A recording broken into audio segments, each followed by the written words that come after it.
Hello everyone, আজ আমি তোমাদের সাথে শেয়ার করতে চলেছি একটা পাওয়ার প্যাকড লাড্ডু।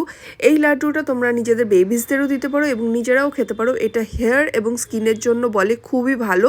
তো এটা হচ্ছে সিডস এবং নাটস লাড্ডু।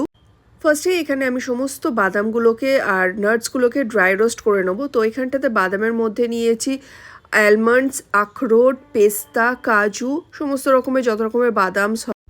তার সঙ্গে সঙ্গে এখানটাতে আমি দিয়েছি চিয়া সিডস আর এখানে দিচ্ছি ফ্ল্যাক্স সিডস। আর তার সঙ্গে সঙ্গে এখানটাতে আমি আরও অ্যাড করেছি পামকিন সিডস এবং সানফ্লাওয়ার সিডস। তো সমস্ত সিডসগুলোকে আর নাটসগুলোকে ভালো করে আমি ড্রাই রোস্ট করে নিচ্ছি।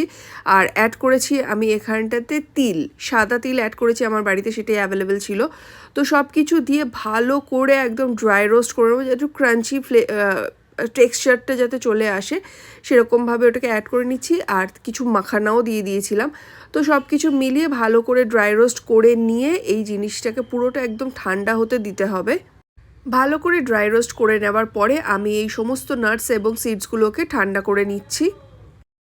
ওটা যতক্ষণ ঠান্ডা হবে ততক্ষণে আমি মিক্সির মধ্যে এই খেজুরগুলোকে পেস্ট করে নেবো। আমি এখানে সিডসলেস খেজুর নিয়েছি, তোমরা চাইলে সিডস দেওয়া খেজুর নিয়েও বাড়িতে সেই সিডসগুলো বের করে নিতে পারো। তো সমস্ত খেজুরটাকে ভালো করে পেস্ট করে নিতে হবে। আমি খেজুরগুলোকে ভালো করে ধুয়ে একদম ওয়াশ করে নিয়েছি, করে নিয়ে এবারে মিক্সিতে ভালো করে পেস্ট করে নেবো।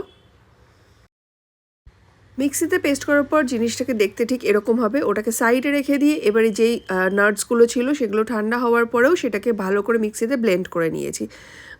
গুঁড়ো করে নেওয়ার পরে এবার কড়াইতে একটুখানি ঘি অ্যাড করেছি এবং তার মধ্যে দিয়ে দিয়েছি খেজুরটা একটুখানি মানে ভাজা ভাজা মতন একটুখানি করে নিয়েই তার মধ্যে দিয়ে দিচ্ছি আমি সমস্ত নাটস এবং সিডসের যে গুঁড়োটা সেটা দিয়ে খুব ভালো করে এটাকে মিক্স করতে হবে যতক্ষণ না বাইন্ডিংটা খুব ভালো হচ্ছে।